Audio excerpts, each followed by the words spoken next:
আগামীকাল তোমাদের মাধ্যমিক পরীক্ষার্থীদের ভূগোল বিষয়ের পরীক্ষা। আজ তোমাদের ইতিহাস পরীক্ষা তোমরা এখন দিচ্ছ। তো কালকে ভূগোলের কিছু সাজেশন 5 নাম্বারেরটা আমি আগে দিচ্ছি। 5 নাম্বারে তোমাকে দুটো দুটো করে 4টে প্রশ্ন করতে হবে। একটা তোমার প্রাকৃতিক পাঠ থেকে 2টো প্রশ্ন করতে হবে, আর ভারতের পাঠ থেকে 2টো প্রশ্ন করতে হবে। ভারতের পাঠের আবার প্রাকৃতিক আর আঞ্চল শিল্প অর্থনৈতিক পাঠ একটা আছে।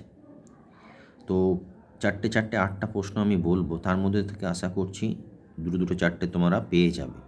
এই 8টা প্রশ্ন তোমরা খুব মনোযোগ সহকারে দেখে যাও। আমি বলছি না যে 8টা প্রশ্ন করেই চলে যাবে। তোমরা তোমাদের যেমন প্রিপারেশন করছো বা করেছো সেগুলো যেমন দেখবে, সেরকম তার আগে আমার এই প্রশ্ন কটা যেন অবশ্যই দেখে যাও, আশা করছি পেয়ে যাবে। প্রথমে প্রাকৃতিক পাঠ থেকে বলছি। 1 নাম্বার, নদী অথবা বায়ুর ক্ষয়কার্যের ফলে অথবা বায়ুর ক্ষয়কার্যের ফলে অথবা হিমবাহ ও জলধারার মিলিত কার্যের ফলে গঠিত ভূমিরূপগুলির সংক্ষেপে আলোচনা করো। এখানে সাধারণত 3টে ভূমিরূপ বলে বা 4টে বলতে পারে। তো তোমরা মোটামুটি দেখে যাবে। আমার সময় যদি কিছু না উল্লেখ করে তখন ম্যাক্সিমামটা দিতে হবে। এবং অবশ্যই ছবি, যে ভূগোলের ক্ষেত্রে, বিজ্ঞানের ক্ষেত্রে যেমন নিয়ম, ভূগোলের ক্ষেত্রেও ছবি, যেসব প্রশ্নের উত্তরে ছবি দেওয়া সম্ভব সেগুলোতে অতি অবশ্যই ছবি দেবে। যেমন নদীর ক্ষয়কার্যের ফলে সৃষ্ট ভূমিরূপগুলো, বায়ুর ক্ষয়কার্যের ফলে সৃষ্ট ভূমিরূপগুলো, হিমবাহ ও জলধারা মিলিত কার্যের ফলে সৃষ্ট ভূমিরূপগুলোর বর্ণনা দাও। যদি চিত্র, কোথাও বলছে না চিত্র, এটা অলিখিতভাবে মাস্ট, চিত্র ছাড়া ফুল নাম্বার পাওয়া যাবে না। আঞ্চলিক ভূগোলের ক্ষেত্রে কিছু কিছু ক্ষেত্রে চিত্র দেওয়া যায়, সেগুলো আমি বলবো পরে।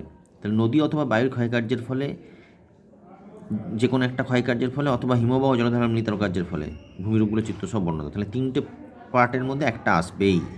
নদীর ক্ষয়কার্যের ফলে সৃষ্ট ভূমিরূপ, বায়ুর ক্ষয়কার্যের ফলে সৃষ্ট ভূমিরূপ, আর হিমবাহ ও জলধারা মিলিত কার্যের ফলে সৃষ্ট ভূমিরূপ। নেক্সট,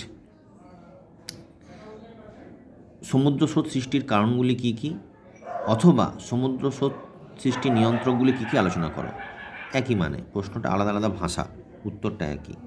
সমুদ্র স্রোত সৃষ্টির কারণগুলি কী কী, অথবা সমুদ্র স্রোত সৃষ্টির নিয়ন্ত্রকগুলি কী কী আলোচনা করো। নেক্সট, পৃথিবীব্যাপী সমুদ্র স্রোতের প্রভাবগুলি আলোচনা করো। এর সঙ্গে আরেকটা প্রশ্ন করে নেবে, পৃথিবীব্যাপী জোয়ার ভাটার প্রভাবগুলি আলোচনা করো। পৃথিবীব্যাপী সমুদ্র স্রোতের প্রভাবগুলি আলোচনা করো, আর জোয়ার ভাটার প্রভাবগুলি আলোচনা করো। ঠিক বোঝা গেল? এরপরে আসছি আমি তোমার, এটা তোমার চলে গেল প্রথম পার্ট, যেটা 4টে প্রশ্ন থাকবে প্রাকৃতিক, তার থেকে 2টো করতে হবে। নেক্সট যেটা হচ্ছে কৃষি থেকে একটা, ভারতের পার্টটাতে আসছি। কৃষি থেকে একটা প্রশ্ন আসবেই। ভারতের ধান, চা, কফি, ইক্ষু, কার্পাস চাষের অনুকূল পরিবেশগুলি আলোচনা করি। এখানে অনুকূল পরিবেশ বললে প্রাকৃতিক বা ভৌগোলিকের মধ্যে প্রাকৃতিক পার্টটা আর অর্থনৈতিক পার্টটা দুটোই বলতে হবে। কিন্তু যদি শুধু প্রাকৃতিক বলে বা ভৌগোলিক পরিবেশ বলে তখন মৃত্তিকা, উষ্ণতা, বৃষ্টিপাত এগুলো। আবার বলছি, ভারতের ধান, চা, কফি, ইক্ষু, কার্পাস এর মধ্যে যে কোনো একটা পড়তে পারে। এর মধ্যে বলা সম্ভব নয় যে কোনটাই পড়বে, যে কোনো একটা পড়তে পারে। কারণ উষ্ণতা, বৃষ্টিপাত এগুলো কিন্তু মধ্যে পার্থক্য আছে। যদি একটা পড়ে গেলাম, অন্যটা ওর মধ্যে লিখে দিলাম, তাহলে কিন্তু ফুল মার্কস পাবে না। তাহলে ভারতের ধান, চা, কফি, ইক্ষু, কার্পাসের অনুকূল পরিবেশগুলি আলোচনা করো, এটা একটা। ঠিক আছে, এবার এখানে কেউ যদি ছবি দিতে চাও, তাহলে আমার মতে বলে ভারতের ম্যাপটা তোমাদের হাতেই থাকবে। সেই ম্যাপটাকে পয়েন্ট আউট করে দিলে কোন কোন জায়গায় ধান, চা হয়, কোন কোন জায়গায় ধান হয়, কোন কোন জায়গায় ভারতের গম হয়, এগুলো একটু উল্লেখ করে দিতেই পারো বাড়তি হিসাবে। ঠিক, এটা ম্যান্ডেটারি না, হয়তো একটু ইমপ্রেশন ক্রিয়েট হবে ভালো। নেক্সট, পূর্ব ভারতের লৌহ ইস্পাত শিল্পের কেন্দ্রীয় ভবনের কারণগুলি আলোচনা করো। অথবা পূর্ব ভারতের লৌহ ইস্পাত শিল্পের একদেশী ভবনের কারণগুলি আলোচনা। কেন্দ্রীয় ভবন, একদেশী ভবন একই। এখানে ছোটনাগপুর মালভূমি অঞ্চলও বলতে পারে, একই মানে। পূর্ব ভারতের লৌহ ইস্পাত শিল্পের কেন্দ্রীয় ভবনের কারণগুলি, এখানে এটা আবার ম্যাপ এঁকে পূর্ব ভারতের কোন কোন জায়গাগুলো লৌহ ইস্পাত শিল্প গড়ে উঠেছে সেটা দেখাতে পারবে। নেক্সট, ভারতের পশ্চিমাঞ্চলে পেট্রোরাসায়ন শিল্পের কেন্দ্রীয় ভবনের কারণগুলি কী কী। ভারতের পশ্চিমাঞ্চলে পেট্রোরাসায়ন শিল্পের কেন্দ্রীয় ভবনের কারণগুলি কী কী। ঠিক, অথবা এটা একটা পড়তে পারে, পশ্চিমাঞ্চল কেন্দ্রীয় ভবনের কারণ, অথবা গুজরাট, এই অঞ্চলগুলোকে গুজরাট, আহমেদাবাদও বলতে পারে।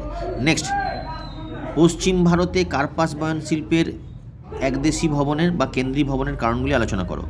পশ্চিম ভারতে কার্পাস বয়ন শিল্পের একদেশী ভবন বা কেন্দ্রীয় ভবনের কারণগুলি আলোচনা। এখানে কার্পাস বয়ন শিল্প পশ্চিম ভারতে গড়ে উঠেছে কোথায়? মহারাষ্ট্র, আহমেদাবাদ, গুজরাট। আর যেটা পেট্রোরাসায়ন বললাম সেটাও কিন্তু পশ্চিম ভারতের গড়ে উঠেছে মহারাষ্ট্র, ট্রম্বে, এই জায়গাগুলো। ঠিক, পেট্রোরাসায়ন শিল্পের কেন্দ্রীয় ভবনের কারণ ওখানে কেন গড়ে উঠেছে, আর এটা পশ্চিম ভারতের কার্পাস বয়ন শিল্পের কারণ। দুটো প্রশ্ন কিন্তু আলাদা। ঠিক, তাহলে এই প্রশ্নগুলো করলে আশা করছি 8টা প্রশ্ন আমি বললাম, তোমরা 2 4টে পেয়ে যাবে, আশা করা যাচ্ছে।